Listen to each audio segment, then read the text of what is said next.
जय जीव। जीव धर्म में आपका स्वागत है। मैं एम इकबाल इस वक्त आपसे रूबरू हूँ। जीव कल्याण एवं धार्मिक एकता का कारवां आपके सहयोग से और आशीर्वाद के साथ ही आपके प्यार से निरंतर आगे बढ़ रहा है। मुझे विश्वास है कि हम यथाशीघ्र अपनी मंजिल पर पहुंचकर जीव कल्याण के लक्ष्य को प्राप्त करेंगे और एक स्वर्णिम भारत का निर्माण करेंगे। जीव धर्म के इस सफर में आज हम आपके समक्ष सिख धर्म के वरिष्ठ चिंतक, विचारक एवं लेखक, परम श्रद्धेय इंजीनियर नरेंद्र सिंह मोगा जी की कलम से एक विशेष लेख प्रस्तुत कर रहे हैं। श्री गुरु नानक साहिब 1469 से 1539 का भारतीय जनजीवन में आगमन एक क्रांतिकारी घटना थी। उनका आगमन धार्मिक, ऐतिहासिक, सामाजिक और सांस्कृतिक पक्ष में अद्वितीय है। आपने निर्गुण विचारधारा को समाज के सम्मुख अत्यंत प्रभावशाली रूप से पेश किया और वह भी पश्चिमोत्तर एशिया तक, यूरोप में रोम तक, उत्तर में तिब्बत, सिक्किम, भूटान तक, पूर्व में आसाम, बंगाल, भुवनेश्वर, उड़ीसा तक, पूरा भारत और दक्षिण में लंका तक, पूरे यात्रा क्षेत्र में 3 करोड़ दीक्षित हुए। पंजाब में 10 गुरुओं की परंपरा प्रारंभ हुई जो 1699 में एक नवीन सिख धर्म खालसा पंथ के रूप में सामने आई। इसके अतिरिक्त गुरु नानक के 3 करोड़ शिष्यों के अवशेष उनके भ्रमण क्षेत्र में सर्वत्र विराजमान है। गुरु नानक साहिब के इस धरती पर आने के बाद संसार में गुरुवाणी के रूप में गुरुमती काव्य धारा के दर्शन हुए। इस काव्य धारा को गुरु नानक साहिब के पश्चात गुरु अंगद साहिब, गुरु अमरदास जी, गुरु रामदास जी और गुरु अर्जुन साहिब ने निरंतर समृद्ध किया। और गुरु अर्जुन साहिब ने गुरुओं द्वारा सृजित ज्ञान के भंडार में अन्य 15 निर्गुण धारा के संतों, 15 भट्टों एवं गुरु के सिखों की वाणी को एक साथ संकलित करके आदि ग्रंथ के रूप में विशाल ज्ञान कोश तैयार किया, जो कालांतर में गुरु गोविंद सिंह जी 1666 से 1708 द्वारा श्री गुरु तेग बहादुर सिंह की वाणी सम्मिलित होने के पश्चात गुरु रूप में अवतरित हुआ, जिसे 10वें गुरु गोविंद सिंह जी अपने स्थान पर गद्दी देकर अनंत काल तक जीवित गुरु घोषित कर दिया। गुरु नानक साहिब ने अपने अनुयायियों को एक मूल मंत्र प्रदान किया जो स्वरूप में पूर्ववर्ती सभी धर्मों से अलग होते हुए भी सबको स्वीकार था, किसी ने विरोध नहीं किया। एक ओमकार सत्यनामु कर्ता पुरखु निर्भव निर्वैरु अकाल मूर्ति अजूनी सैभम गुरु प्रसाद। एक ओंकार का उच्चारण है एक ओंकार और इसके अर्थ है एक अकाल पुरुष जो एक रस सर्वव्यापक है। सती नाम, जिसका नाम सती है, शब्द सती का संस्कृत स्वरूप सत्य है। इसका अर्थ है अस्तित्व वाला। इसका धातु अस है जिसके अर्थ है होना। इस तरह सती नाम के अर्थ हैं वह एक ओंकार जिसका नाम ही अस्तित्व वाला है। पुरखु संस्कृत में व्युत्पत्ति अनुसार इस शब्द के अर्थ यूं किए गए हैं, पुरुषेते इति पुरुषा, अर्थात जो शरीर में लेटा हुआ है। संस्कृत में आम प्रचलित अर्थ है मनुख। भगवत गीता में पुरखु आत्मा के अर्थों में इस्तेमाल हुआ है। रघुवंश में ये शब्द ब्रह्मांड व आत्मा के अर्थों में आया है। इसी तरह पुस्तक शिशुपाल वध में भी। गुरु ग्रंथ साहिब में पुरखु का अर्थ है वह ओंकार जो सारे जगत में व्यापक है, वह आत्मा जो सारी सृष्टि में रम रही है।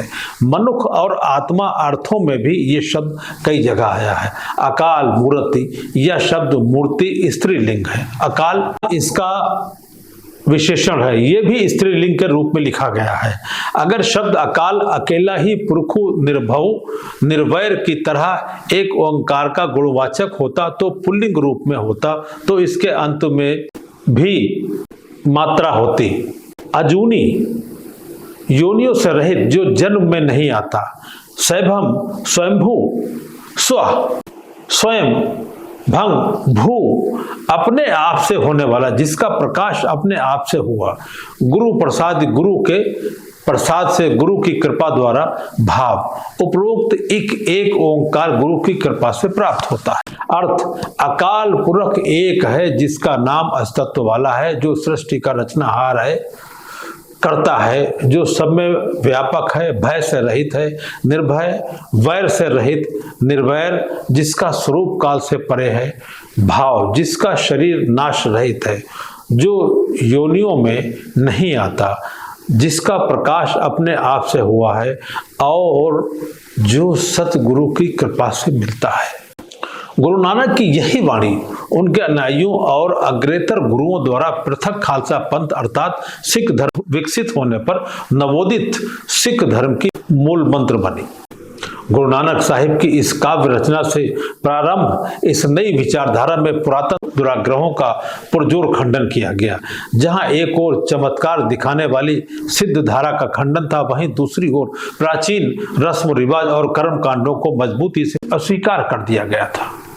ये माना कि मूर्ति पूजा का प्रचलन भ्रम और मायाजाल का कारण है। गुरु जी ने झूठ देकर कहा, मैं हिंदू मुस्लिम कुछ भी नहीं हूं, मैं 5 तत्वों का बना मात्र एक पुतला हूं। मध्यकाल से पूर्व प्रचलित सगुण और निर्गुण धारा में से गुरुमति अर्थात गुरु शिष्य परंपरा में निर्गुण धारा को अपने विशेष नियमों के साथ प्रचलित किया गया। मध्यकाल से पूर्व भी सूफियों और हिंदू संतों द्वारा भक्ति धारा को शिखर तक विकसित किया जा चुका था, उसे भी गुरुमति में स्वीकार किया गया और कालांतर में गुरु अर्जुन साहिब ने गुरुओं के समक्ष ही श्री गुरु ग्रंथ साहिब में स्थान दिया। गुरु ग्रंथ साहिब में 15 संतों की वाणी है, जिसमें बाबा फरीद जैसे मुस्लिम सूफी संत हैं, अभिजात वर्ग के हिंदू संत रामानंद, जयदेव और छोटी जात के कहे जाने वाले कबीर, रविदास, नामदेव जैसे संत भी हैं।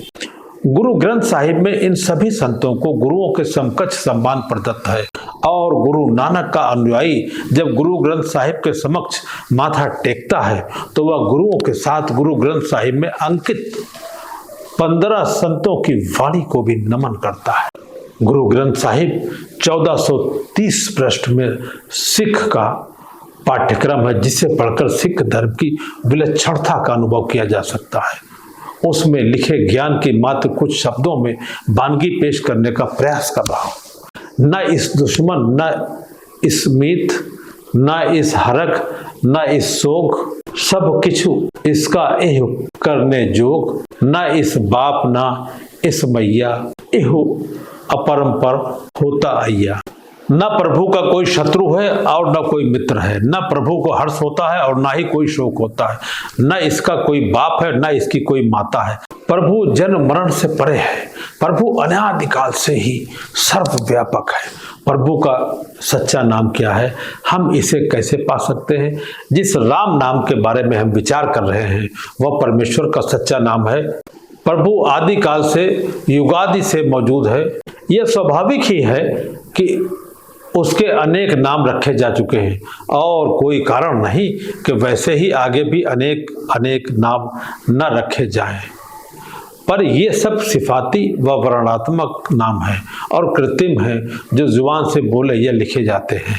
सभी धर्म उसे अपने अपने नामों से याद करते हैं। भिन्न भिन्न बोलियों में उसके अलग अलग नाम हैं। ऐसे सब नाम मनुष्य का आविष्कार हैं और कृत्रिम हैं और उनका सभी प्राणियों की तरह समय के साथ मिट जाना निश्चित है। तब प्रश्न उठता है कि आखिर सिख हेतु सतनाम या राम राम क्या है? कहा जाता है कि शेषनाग अपने 1000 मुखों से प्रभु का सदा नए नामों द्वारा सिमरन करता था। गुरु साहिब के अनुसार उसके नए नाम रखने वाले उपासक करोड़ों की गिनती में हैं। कई कोट नवतन नाम ध्यावा। गुरुदेव ने अपनी वाणी में कितने ही ऐसे सिफाती गुण सूचक नामों का वर्णन किया है। ऐसे नामों का नमूना देने के लिए आपने एक 16 पदों का छंद चुना, पर आवश्यकता से छोटा पड़ता देखकर उसे 21 पद का बना दिया। अच्युत पार ब्रह्म परमेश्वर अंतर्जामी मधुसूदन दामोदर स्वामी ऋषिकेश गोवर्धन धारी मुरली मनोहर हरि रंगा मोहन माधव कृष्ण मुरारे जगदीश्वर हरि जीव असुर संधारे जग जीवन अविनाशी ठाकुर घट घट वासी है संग धरणीधर ईश नरसिंह नारायण दाड़ा अग्रे पृथ्वी धरायण श्री रामचंद्र जिस रूप न रेखिया। हे परमेश्वर, तुम अविनाशी हो, ब्रह्म से परे और अंतर का सब हाल जानने वाले हो। तुम दुष्टों और असुरों का संहार करने वाले हो, परम धाम के स्वामी हो। तुम परम ऋषि, इंद्रियों के विजयी, गिरिराज, मधुर मुरली बजाने वाले माधव हो। तुम ही दिलों पर राज करने वाले, सब निधियों के स्वामी, कृष्ण और अहंकार को तोड़ने वाले मुरारी हो। तुम ही जगदीश, दुखों को हरने वाले और काल की असुर शक्ति का विनाश करने वाले हो। तुम ही जगजीवन अविनाशी, सबके दिलों पर राज करने वाले हो। तुम ही जगत का भार उठाने वाले हो, नरसिंह और नारायण हो। तुम ही असुरों को नाश करने वाले और जगत के रखवाले हो। तुम ही वामन का बौना रूप धरकर बलि का अहम तोड़ने वाले सर्व समर्थ दाता हो। तुम ही वह भगवान रामचंद्र हो जिसके नाम का न रूप न आकार है। इस शब्द के अंत में आपने लिखा, कीर्तम नाम कथय तेरे जिह्वा, सत्य नामु तेरा परा पूर्वबला। प्रभु के कुछ नाम ऐसे हैं जिनका जबान से उच्चारण किया जा सकता है। ये कृत्रिम नाम है। मनुष्य के रखे परिवर्तनशील और नश्वर एक सच्चा नाम और है जो शुरू से चला आ रहा है, सदा अस्थाई, अमर, अटल। इस नाम के बारे में गुरु नानक कहते हैं, आप ही न आप साजियो, आप ही नए रचियो नाओ। अर्थात ये सतनाम मनुष्यों ने नहीं, प्रभु ने स्वयं रचा है। इस तथ्य की पुष्टि करते हुए भाई गुरदास लिखते हैं, सच नाओ करतार आप उपाया। यह नाम एक अकथित और अलिखित भाषा में है जिसने इस कायनात का सृजन किया है। इस राम नाम में अनगिनत सूरजों का प्रकाश है और मनोरम ध्वनि भी है। इस सच्चे नाम की सूझबूझ कहीं बाजार में नहीं बल्कि पूर्ण संत सतगुरु से मिलती है। इस सतनाम का अभ्यास ही प्रभु प्राप्ति का एकमात्र साधन है। इस प्रकार के प्रयोजन से जगत में जीवों का उद्धार करने आए गुरु अर्जुन देव जी फरमाते हैं, जिसहि साजी निवाजिया तिसहि शिव रुच नाही। आन रुति आन बोइये फल न फूले ताही।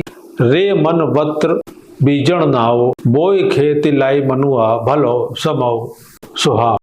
अर्थात ए मन, जिस सतपुरुष ने तुझे जन्म दिया है, यह मनुष्य जन्म जिसमें तुझे सुखी रहने के साधन ही नहीं बल्कि अपना उद्धार करने, जन्म मरण से छुटकारा पाने के लिए सुविधाएं भी बख्शी गई हैं, वह तुझे कभी याद नहीं आता। उसमें तुझे कोई दिलचस्पी नहीं। अन्य व्यर्थ के धर्म कर्म छोड़कर प्रभु के नाम की सच्चे दिल से कमाई कर, उसी के लिए तुझे यह उत्तम अवसर मिला है। उसका लाभ उठा ले। मौसम किसी और फसल का हो, बीज किसी और का बखेर दे तो वह फसल फलती फूलती नहीं। काचे गुड़ते मुकति न हुआ, कहती नारी वरु एक समाली। गुरुमुखी मरणु जीवनु प्रभ नाली। दहदिस ढूंढे घरे मही पाइया, मेलू भैया सत्य गुरु मिलाइया। पूर्ण गुरु के मस्तक पर MSc पास की तरह कोई चिन्ह नहीं लगा होता। उसकी संगति करने पर अपनी योग्यता से वे अपने आप प्रकट हो जाते हैं।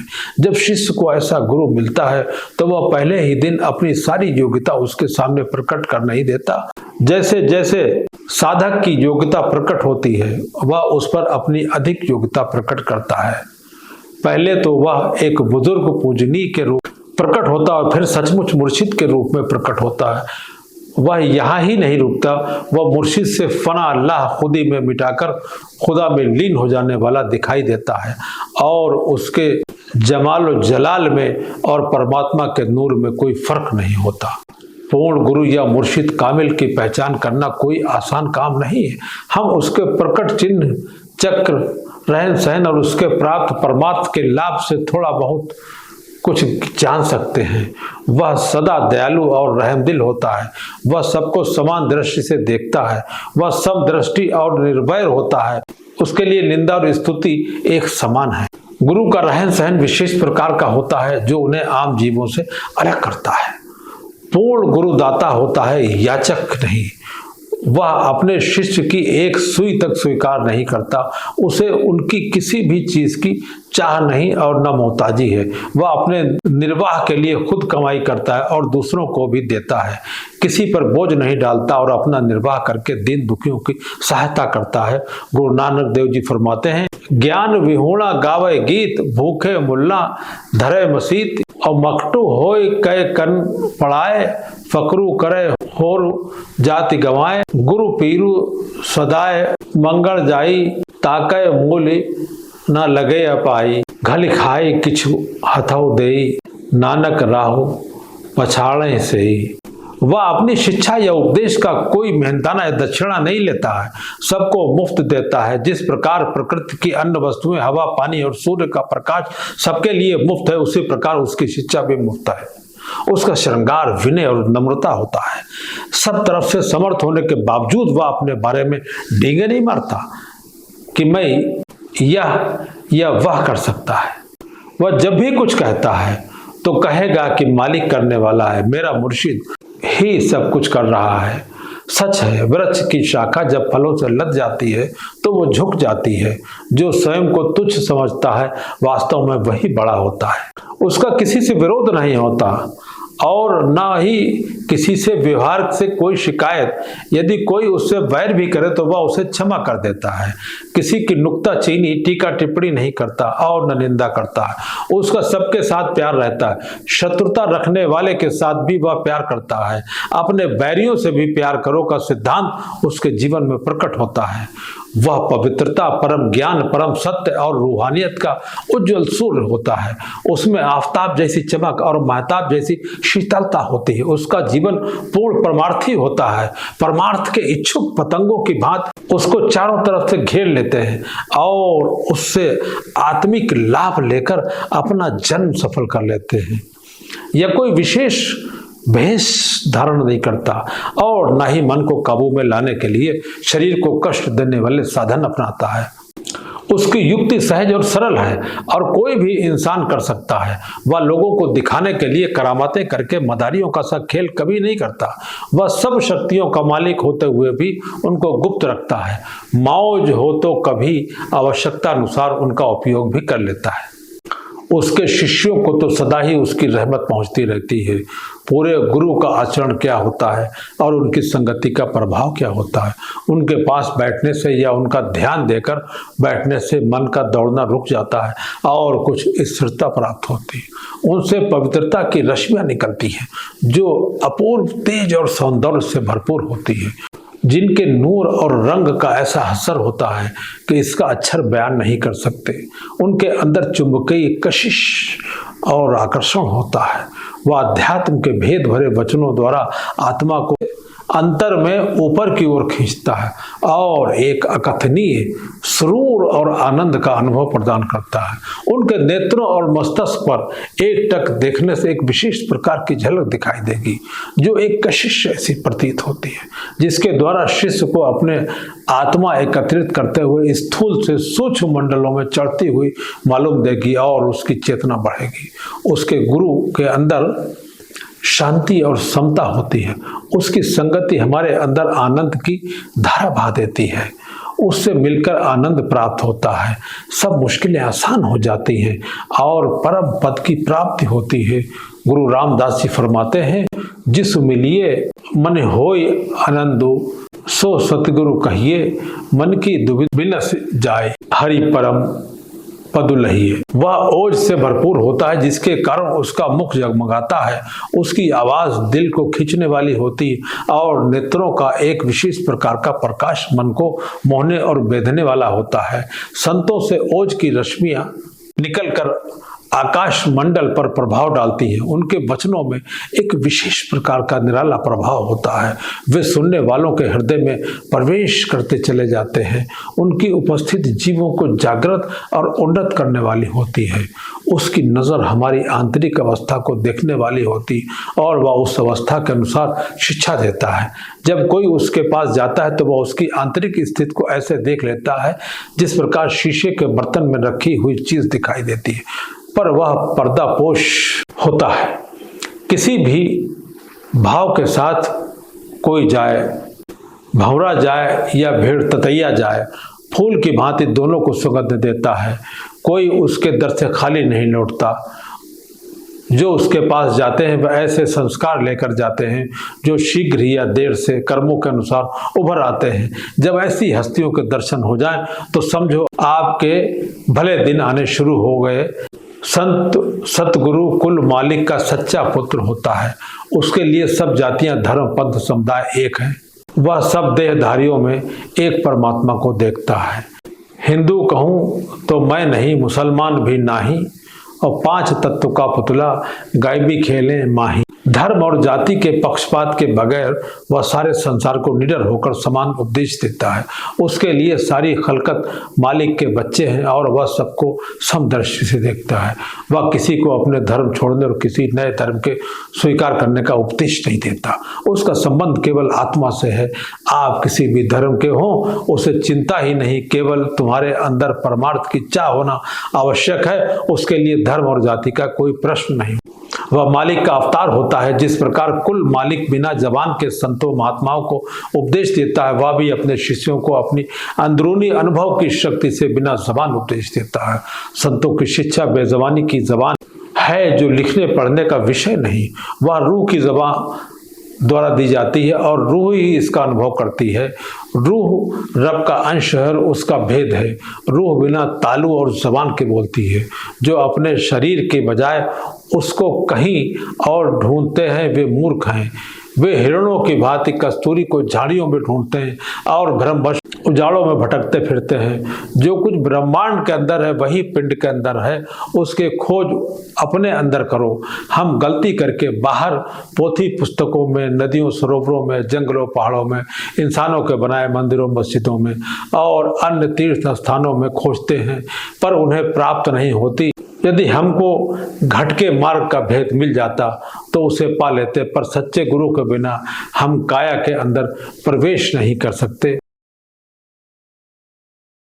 जीव धर्म के इस कारवा में आप निरंतर हमारे साथ बने हुए हैं। हर दिन हर पल जीव धर्म का कारवा आगे की जानिब बढ़ रहा है और आपका साथ, आपका विश्वास, आपका सहयोग, आपका स्नेह, आपका प्यार हमारे साथ हमारी शक्ति है, हमारा मार्गदर्शक है और हमारी भविष्य के लिए आप जो शक्ति हमें प्रदान कर रहे हैं वही एक स्वर्णिम भारत का निर्माण हो रहा है जो निरंतर जारी है। इस निरंतरता को बनाए रखने के लिए मेरा आपसे सिर्फ एक निवेदन है कि हमारे और आपके बीच में सिर्फ जीव धर्म का ये चैनल एक माध्यम है कि मेरी बात आप तक पहुंचती है और आपके विचार मुझ तक पहुंचते हैं। इसलिए आपके लिए एक नितांत आवश्यक कार्य यह है कि जीव धर्म चैनल को आप लाइक, शेयर और सब्सक्राइब खुद करें और उसके साथ अपने जितने भी मित्र, रिश्तेदार हैं, साथी हैं, उन सबसे कहिए कि वो एक बार जीव धर्म के इस चैनल को लाइक, शेयर और सब्सक्राइब करें और साथ में जो घंटी वाला बटन है उसे जरूर दबाएं। इसलिए कि हमारे इस चैनल पर जैसे ही कोई नई बात आएगी तो वो सीधे आपके पास पहुंचेगी। मुझे उम्मीद ही नहीं, मेरा विश्वास है कि मेरे इस संदेश को आप जन जन तक पहुंचा देंगे। बहुत बहुत धन्यवाद, बहुत बहुत आभार।